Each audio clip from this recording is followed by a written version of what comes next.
प्यारे बच्चों, मैं सुनीता वाई तिवारी श्री संत गाडगे महाराज हिंदी विद्यालय भुसावल आज इस वीडियो के माध्यम से पाठ 3 प्राकृतिक संसाधनों के गुणधर्म के अंतर्गत हवा के गुणधर्म क्या होते हैं, हवा के दाब का परिणाम किस प्रकार दिखाई देता है, प्रकाश के प्रकीर्णन का क्या अर्थ है, तापमान नियंत्रण और ध्वनि का संचरण किस प्रकार होता है, ऐसे अनेक मुद्दों पर चर्चा करेंगे। तो आइए देखते हैं। सबसे पहले हवा के गुणधर्म। हमारे चारों ओर हवा होते हुए भी दिखाई नहीं देती, फिर भी हम हवा के अस्तित्व का अनुभव कर सकते हैं। सांस लेते समय हवा नाक से अंदर ली जाती है। मुंह के सामने हाथ लेकर फूंक मारे तो हम हवा के स्पर्श का अनुभव करते हैं। इस आधार पर हवा का भार होता है और गैसों का मिश्रण होने के कारण अन्य पदार्थों की तरह हवा का भी भार और द्रव्यमान होता है। जैसा कि इसमें चित्र में दिखाई दे रहा है कि झाड़ू की सीख या शरबत पीने के स्ट्रॉ पर यदि एक सीख के मध्य एक धागे को इस तरह से बांधा है कि वह जमीन के समानांतर रहे और सीख के दोनों ओर दो समान आकार वाले गुब्बारे बांधे गए हैं। सीख आड़ी रहे, इस बात का हमने ध्यान रखा है। अब एक गुब्बारे को हम निकालते हैं और उसे फुलाकर फिर से सीख पर पहले वाली जगह पर बांध देते हैं। फुलाया हुआ गुब्बारा और बांधा हुआ सीख का सिरा नीचे की ओर झुका हुआ दिखाई देता है। इससे यह स्पष्ट होता है कि हवा का भार होता है और गैसों का मिश्रण होने के कारण अन्य पदार्थों की तरह हवा का भार भी होता है और द्रव्यमान भी होता है। हवा में स्थित गैसों के अणु निरंतर हलचल करते हैं और ये अणु जब किसी वस्तु से टकराते हैं तब उस वस्तु पर वे दाब निर्माण करते हैं। हवा के इस दाब को ही हम वायुमंडलीय दाब कहते हैं। जैसे कि एक प्रयोग के द्वारा यहाँ पर दिखाया गया है कि सिरिंज का छिद्र बंद कर पिस्टन खींचने पर सिरिंज में स्थित हवा को अधिक अवकाश प्राप्त होता है और हवा विरल हो जाती है। इसी कारण सिरिंज में स्थित हवा का दाब कम हो जाता है। बाहरी हवा का दाब तुलनात्मक रूप से बहुत अधिक होता है। इस कारण बाहर की ओर खींचा हुआ पिस्टन हाथ छोड़ने पर तुरंत अंदर की ओर खींच जाता है। इससे हमें यह स्पष्ट होता है कि वायुमंडलीय दाब सभी दिशाओं में समान होता है। हवा के दाब का परिणाम। छोटे स्ट्रॉ से फूंक मारने पर उसके सामने की हवा दूर ढकेली जाती है और इस कारण उस स्थान की हवा का दाब कम हो जाता है। जैसा कि एक प्रयोग में दिखाया गया है कि प्लास्टिक के एक कप में पानी लेकर उसमें एक स्ट्रॉ सीधा खड़ा करा गया है। दूसरे स्ट्रॉ का एक छोटा टुकड़ा पहले स्ट्रॉ के मुंह के पास समकोण बनाते हुए रखा गया है।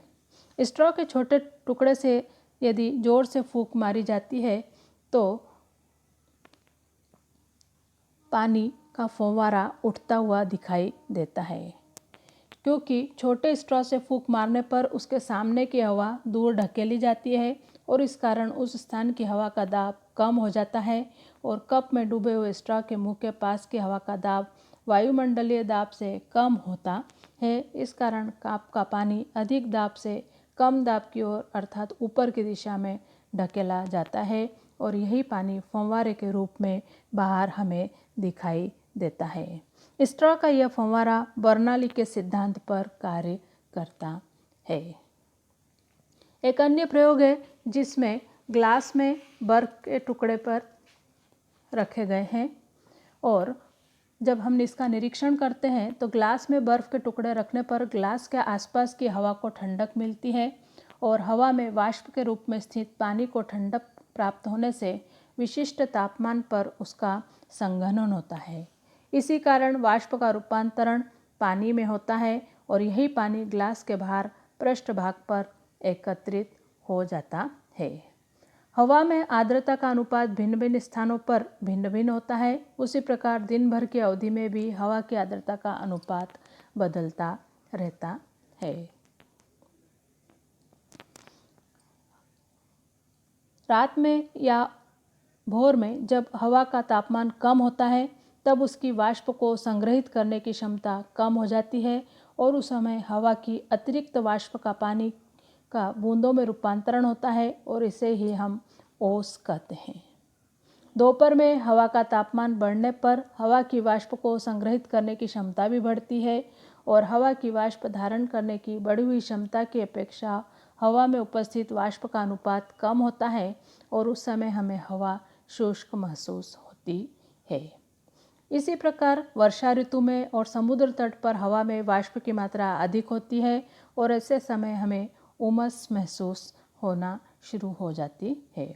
उपयुक्त सभी कृत्यों द्वारा यह स्पष्ट होता है कि जगह घेरना, निश्चित आयतन होना, भार और द्रव्यमान होना हवा के विभिन्न गुणधर्म हैं। अब देखते हैं प्रकाश का प्रकीर्णन। प्रकाश का प्रकीर्णन यानी हवा में कुछ गैसें, धूल, धुएं और वाष्प के अति सूक्ष्म कण का समांगी मिश्रण होता है।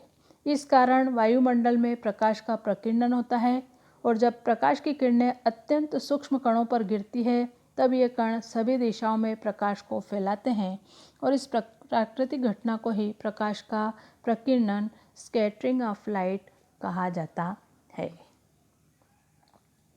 अगला आता है टेम्परेचर कंट्रोल यानी तापमान नियंत्रण। पृथ्वी को सूर्य से ऊर्जा प्राप्त होती है और इस ऊर्जा को पृथ्वी ऊष्मा के रूप में वापस उत्सर्जित करती है। पृथ्वी के चारों ओर उपस्थित हवा की वाष्प, कार्बन डाइऑक्साइड जैसे घटक इस ऊष्मा का कुछ भाग अवशोषित करके उसे हवा के अन्य घटकों को देते हैं, जिसके कारण पृथ्वी का पृष्ठभाग गर्म रहता है और पृथ्वी के सजीव जगत के लिए जो अनुकूल होता है। अब देखते हैं ध्वनि का संचरण। आसपास के परिसर से सुनाई देने वाली आवाज़ हम तक हवा के द्वारा पहुंचती है। तापमान में परिवर्तन के कारण हवा का घनत्व भी बदलता है। ठंड में हवा का घनत्व बढ़ता है। शीत ऋतु में भोर के समय दूर से आती रेल की सीटी की आवाज़ स्पष्ट सुनाई देती है। इससे ये समझ में आता है कि ध्वनि संचरण के लिए हवा का माध्यम के रूप में उपयोग होता है। अब देखते हैं प्रॉपर्टीज ऑफ वाटर यानी पानी के गुणधर्म। सामान्य तापमान पर पानी द्रव अवस्था में पाया जाता है। पानी एक प्रवाहमान पदार्थ है। पानी का अपना आकार नहीं है परंतु आयतन होता है और सूक्ष्म छिद्र से या अति सूक्ष्म दरार से भी वह रिश्ता है। पानी से बर्फ बनते समय वह जमता है, तब उसका प्रसरण होता है और उसका आयतन बढ़ता है। बर्फ पानी से हल्का होता है। जब पानी जमकर बर्फ में बदलता है तब वह अपने मूल रूप की तुलना में हल्का होता है और पानी जमते समय अर्थात उसका ठोस अवस्था में रूपांतरण होते समय उसका आयतन बढ़ता है और बर्फ़ का घनत्व कम हो जाता है। इसलिए बर्फ़ के टुकड़े जो होते हैं वह पानी पर तैरते हुए दिखाई देते हैं, जैसे कि चित्र में आपको दिखाई दे रहा है। देखते हैं पानी का घनत्व। पदार्थ के आयतन तथा द्रव्यमान में संबंध। किसी वस्तु द्वारा घेरी गई जगह को आयतन कहते हैं। किसी पदार्थ में समाविष्ट द्रव्य की मात्रा को द्रव्यमान कहते हैं। तो घनत्व जो होता है वो होता है द्रव्यमान बटे आयतन का जो अनुपात होता है उसे ही घनत्व कहा जाता है।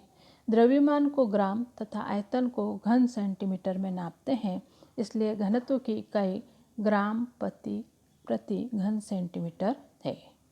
1 लीटर पानी का द्रव्यमान 1 किलोग्राम है, तो पानी का घनत्व कितना होगा, इस पर आपको विचार करना है और कॉपी में लिखकर दिखाना है। इस प्रकार हमने विभिन्न मुद्दों पर चर्चा की। धन्यवाद।